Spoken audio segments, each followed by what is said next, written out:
نیکی ہمیشہ نیکی رہتی ہے، وہ ہمیشہ نیکی ہے۔ کوئی بندہ اس بات کو اہمیت نہ دے کہ گلی سے روڑا اٹھانا چاہیے، نہ لوگ اس کو اہمیت دیں، نہ کوئی بڑا کام سمجھیں، لیکن میرے نبی پاک علیہ السلام نے فرمایا یہ نیکی ہے تو یہ نیکی رہے گی، نہ لوگ توجہ کریں۔ لوگ بے شک یہی سمجھیں کہ لاکھوں روپیہ لگانا ہی صدقہ ہے، لوگ یہی سمجھیں کہ جانوروں کا ذبح کرنا ہی صدقہ ہے، لیکن حضور صلی اللہ علیہ وسلم نے فرمایا مسکرا کے ملنا بھی صدقہ ہے، تو مسکرا کے ملنا بھی صدقہ ہی رہے گا۔ اور پھر ایک اور بات بھی، برائی پر لیبل جتنا مرضی اچھا لگا لیا جائے، پیپر جتنا مرضی اچھا چڑھا لیا جائے، برائی کی وضاحت کرنے والے جتنی مرضی اچھی وضاحت کریں، لیکن اس کے باوجود بھی برائی ہمیشہ برائی رہے گی، وہ کبھی نیکی نہیں بن سکتی، یہ یاد رکھ لیں، اس کو سمجھ لیں۔ ہمارے ہاں یہ ہوتا ہے کہ برائیوں کا دفاع کرنے والے بڑا بڑا تگڑا دفاع کرتے ہیں اور بڑا بڑا زبردست وہ اس کی وضاحت پیش کرتے ہیں۔ فرمایا وَلَا تَسْتَوِي الْحَسَنَةُ وَلَا السَّيِّئَةُ، نیکی اور بدی کبھی برابر نہیں کی جائیں گی، نیکی نیکی رہے گی، بدی بدی رہے گی، یہ سمجھ لیں اچھے طریقے سے۔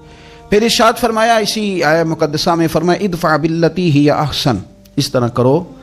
کہ برائی کو جب بدلنا ہو تو اسے اچھائی کے ساتھ بدل دو۔ ادفع باللتی ہی احسن، برائی کو اچھائی کے ساتھ بدل دو، برائی کو برائی کے ساتھ نہ بدلنا۔ فائدہ تمہیں یہ ہوگا کہ فَإِذَا الَّذِي بَيْنَكَ وَبَيْنَهُ عَدَاوَةٌ، وہ آدمی جس کے اور تمہارے بیچ بہت گہری عداوت بھی ہوگی، جن لوگوں کے بیچ اور تمہارے بیچ اگر عداوت ہوگی اور تم نے ان کی برائی کو اچھائی سے بدل دیا تو ملے گا کیا؟ کأنہ ولی حمیم، وہ جس کے اور تمہارے بیچ گہری عداوت تھی نا، اب تمہاری اور اس کے درمیان گہری دوستی ہو جائے گی۔ ولی حمیم، وہ تمہارا گہرا دوست بن جائے گا۔ ہم نے یہ کیا ہے کہ معاشرے نے ہمیں سخت کر دیا ہے، آہستہ آہستہ لوگوں کے رویوں کی صورت دیکھ دیکھ کے ہم اپنے رویوں کو تلخ کرنے لگے ہیں، تو اینٹ کا جواب پتھر سے دینا شروع کر دیا ہے، گالی کا جواب 10 گالیوں سے معاذ اللہ دینا شروع۔ اور اگر ہمارا تھوڑا سا رویہ یہ ہوتا کہ دشمنی کا جواب دشمنی سے نہیں دینا، دشمنی کا جواب تھوڑا سا اچھے طریقے سے دینا ہے، پیار سے دینا ہے اور خوبصورتی کے ساتھ دینا ہے۔ حضرت عقبہ بن عامر رضی اللہ تعالیٰ عنہ ایک صحابی ہیں، وہ کہتے ہیں کہ میں نے حضور سے ایک بات پوچھی بڑی گہری کر کے، تو نبی پاک صلی اللہ تعالیٰ علیہ وسلم نے 3 جملوں میں مجھے جواب دیا۔ آپ فرماتے ہیں کہ اس پر عمل تو میں نے بعد میں کرنا تھا، لیکن جب میں وہ بات سن رہا تھا نا، اس جواب کو جب میرے کان سن رہے تھے تو اس وقت ہی اللہ نے میری روح کو ٹھنڈا کر دیا، اسی وقت ہی میری طبیعت پھولوں کی طرح حشاش بشاش ہو گئی، میرے وجود میں خوبصورتی دوڑنے لگی۔ امام سیوطی علیہ الرحمہ نے اس کو لکھا ہے۔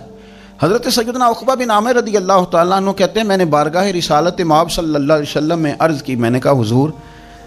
میں اخلاق اختیار کرنا چاہتا ہوں پر ذرا اعلیٰ قسم کے، تو مجھے آپ وہ عمل بتائیں جو افضل ترین عمل ہو، بہترین عمل بتائیں، میں عمل کرنا چاہتا ہوں۔ کہتے ہیں حضور نے 3 جملے ارشاد فرمائے، اللہ کے محبوب علیہ الصلوۃ والسلام فرمانے لگے سن پھر، جو تجھے محروم کرے نا اسے دیا کر، اور جو تجھ سے توڑے اس سے جوڑا کر، اور فرمایا جو تیرے اوپر ظلم کرے اسے معاف کر دیا کر، رب تیرے اخلاق کو سب سے اعلیٰ بنا دے گا۔ یہ افضل ترین اعمال ہیں، افضل ترین اعمال۔ پھر غور کریں تینوں باتوں پر، جو تجھے محروم کرے تو اسے دے، یہ نہ کہے کہ جب میں الجھ گیا تھا تو تیرا رویہ کیا تھا، نہ جب تجھے محروم کرے تو اسے دے،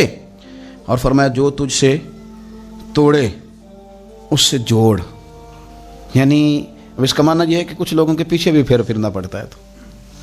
توڑنے والے سے تھوڑا سا جوڑ، تھوڑا بازو کھول، اور فرمایا جو ظلم کرے نا تو اسے معاف کر۔ قربان جائیں، کبھی ان تینوں فکروں پہ تھوڑا سا رات کو سوچو،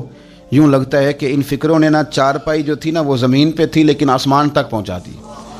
آپ یہ حد ہے، رسول کریم صلی اللہ علیہ وسلم نے جو بات کر دی وہ ختم ہو گئے، قلم ٹوٹ گئے۔